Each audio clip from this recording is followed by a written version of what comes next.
Hello అందరికీ welcome back to our channel డాడ్స్ గెల్విని.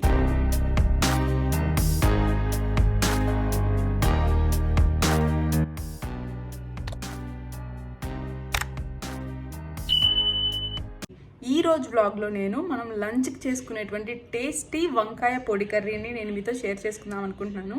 ఆ రెసిపీని అది మీకు డైరెక్ట్గా రైస్లోకి కానీ సైడ్ డిష్గా లైక్ సాంబార్ చేసుకున్నప్పుడు, రసం చేసుకున్నప్పుడు కానీ సైడ్ డిష్కి చాలా పర్ఫెక్ట్గా ఉంటుంది. ఆ రెసిపీ ఏంటనేది లేట్ చేయకుండా చూసేయండి. ఇంట్లోనే మనం తయారు చేసుకునే ఈజీ అండ్ టేస్టీ వంకాయ పొడి కర్రీ ప్రాసెస్ ఏంటో చూద్దామా. ముందుగా ఇటువంటి వంకాయలు చిన్న సైజ్ కానీ లేదా వైట్ వంకాయలు కానీ లేదా లాంగ్ వంకాయలు ఏవైనా కానీ మంచిగా వాష్ చేసుకుందాము. ఈ వాటర్ తీసుకొని డ్రింకింగ్ వాటర్లోనే మనం కొంచెం సాల్ట్ యాడ్ చేసుకుందాము, ఎందుకంటే వంకాయ కలర్ చేంజ్ అవ్వకుండా ఉంటుంది కట్ అయిపోయాక. దీంట్లో కొన్ని వంకాయలకి లాంగ్ తొడాలు ఉన్నాయి కదా, వాటిని నేను మినిమం చేసుకుంటాను ఇంతవరకు. సో ఎక్కువ ఉన్నా కానీ చాలా బాగోదు చూడడానికి కూడా. సో చిన్న చిన్నగా షార్ట్ చేసుకుందాం ఫస్ట్ అయితే.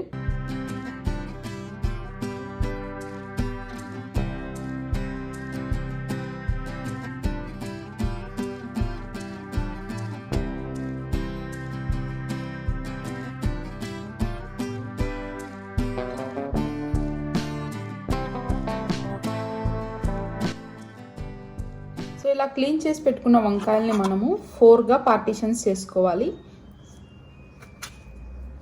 ఇలా మధ్యకి అండ్ 4 పార్ట్స్ వచ్చేలాగా మనము వంకాయని కట్ చేసి పెట్టుకోవాలి, స్లిప్ చేసుకోవాలన్నమాట.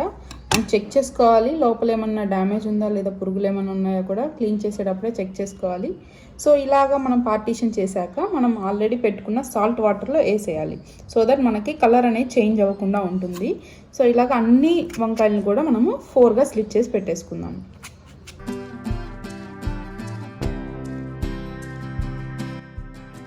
ఇప్పుడు వంకాయ కర్రీలోకి వేసుకోవడానికి కావాల్సినటువంటి పొడిని మనము ప్రిపేర్ చేసుకుందాము. అందుకోసం ఒక పాన్ పెట్టుకున్నాను. దాంట్లో మనము ఒక 1 స్పూన్ వరకు పచ్చిశనగపప్పు వేసుకుందాము. దాన్ని కొంచెం డ్రై రోస్ట్ చేసుకోవాలి. అండ్ పొడి క్వాంటిటీ ఎక్కువ కావాలి అనుకుంటే ఇంకొక హాఫ్ కూడా నేను యాడ్ చేస్తున్నాను. దీన్ని ఇప్పుడు డ్రై రోస్ట్ చేసుకోవాలి మనం.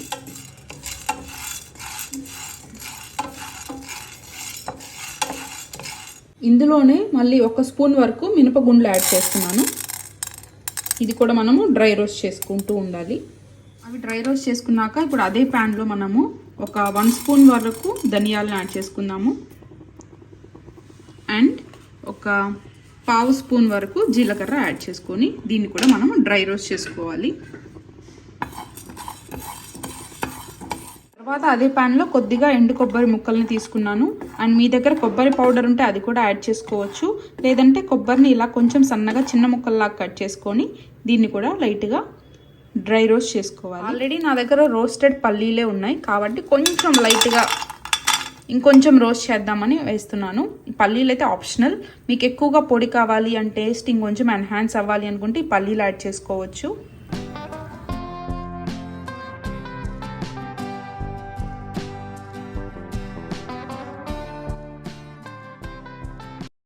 చివర్లో కొద్దిగా కరివేపాకు వేసుకొని కొంచెం సేపు రోస్ట్ చేసేసుకొని వెంటనే తీసేయండి. మనం రోస్ట్ చేసి పెట్టుకున్నవన్నీ కూడా కొంచెం చల్లారే వరకు ఇలా పక్కన పెడదాము. ఇవన్నీ కూడా మిక్సీ జార్లోకి ట్రాన్స్ఫర్ చేసుకొని ఫైన్ పౌడర్ లాగా చేసుకుందాం. ఇప్పుడు మంచిగా ఫైన్ పౌడర్ అయితే అయిపోయింది. ఇందులో నేను ఎటువంటి కారం యాడ్ చేసుకోలేదు కాబట్టి సరిపడా కారం వేసుకుందాము. అండ్ మీకు కనుక ఎండుమిర్చి అవైలబుల్గా ఉంటే వంకాయలకి సరిపడా క్వాంటిటీకి చూసుకొని మీరు ఎండుమిర్చిని యాడ్ చేసుకోవచ్చు. నేనైతే కారం యాడ్ చేస్తున్నాను. అండ్ దీంట్లోనే టేస్ట్కి సరిపడా సాల్ట్ కూడా యాడ్ చేసుకుందాం. అండ్ సరిపోకపోతే చివర్లో అడ్జస్ట్ చేసుకోవచ్చు. సో కొంచెం కొంచెంగా వేసి నేను ఇప్పుడు మళ్ళీ ఒకసారి మిక్సీ ఆన్ చేస్తాను. ఈ పౌడర్లోకి చివరిగా కొన్ని వెల్లుల్లి యాడ్ చేసుకుందాము. వెల్లుల్లి యాడ్ చేశాక టేస్ట్ అయితే ఇంకా బాగుంటుంది. కర్రీలోకి కావాల్సినటువంటి పౌడర్ అయితే రెడీ అయిపోయింది. ఇప్పుడు మనం ఈ పౌడర్ని కట్ చేసి పెట్టుకున్న వంకాయలోకి స్టఫ్ చేసుకుందాం. ఇలా కట్ చేసి పెట్టుకున్నాం కదా, దాంట్లోకి మనము ఇప్పుడు ఈ పౌడర్ని స్టఫ్ చేసుకుందాము. సో ఒకసారి ఈవెన్గా మిక్స్ చేసుకుందాం పౌడర్ని కూడా. ఆ తర్వాత ఈ వంకాయలోకి ఇలా స్టఫ్ చేద్దాం.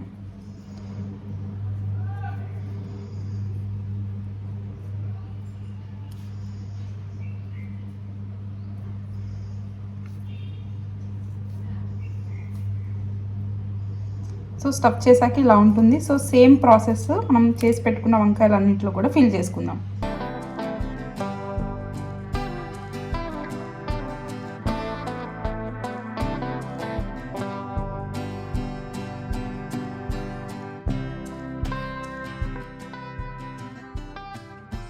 ఇలా మొత్తం వంకాయల్లో స్టఫ్ చేసి పెట్టేసుకున్నాము. అండ్ మిగిలిపోయిన పౌడర్ ఏదైతే ఉందో అది మనం చివర్లో ఫ్రైలోకి వాడుకోవచ్చు, కర్రీలో వేసుకోవడం కోసం.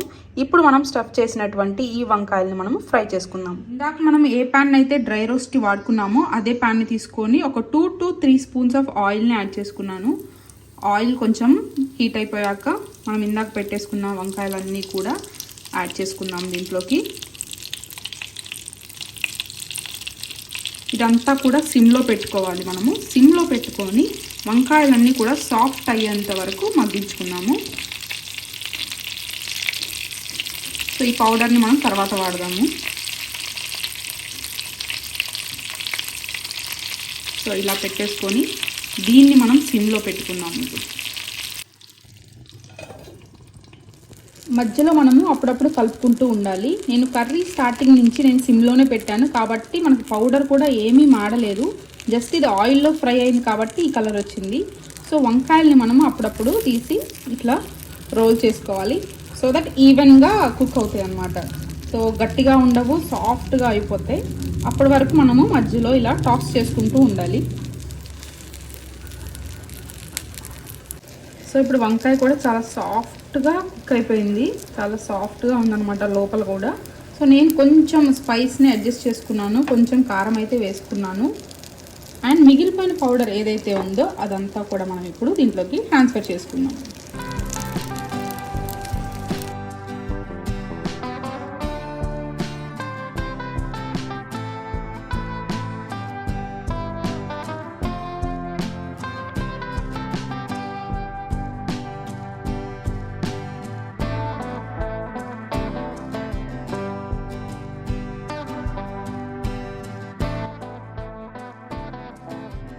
ఫైనల్గా మనం తయారు చేసి పెట్టుకున్నటువంటి టేస్టీ వంకాయ పొడి కర్రీ అయితే రెడీ అయిపోయింది. దీని టేస్ట్ అయితే నాకు చాలా బాగా నచ్చింది. మీరు కూడా ఈ రెసిపీని ఫాలో అయ్యి మీకు ఎలా వచ్చిందనేది టేస్ట్ని నాతో షేర్ చేసుకోండి. ఇలాంటి మరిన్ని వీడియోస్ కోసం మన ఛానల్ని డాడ్స్ గర్ల్ వినీని మాత్రం సబ్స్క్రైబ్ చేసుకోవడం మాత్రం మర్చిపోకండి. వీడియో నచ్చినట్టయితే లైక్ చేయండి అండ్ షేర్ చేయండి. మళ్ళీ మరిన్ని వీడియోస్తో మీ ముందుకు వస్తాను. Until then bye bye.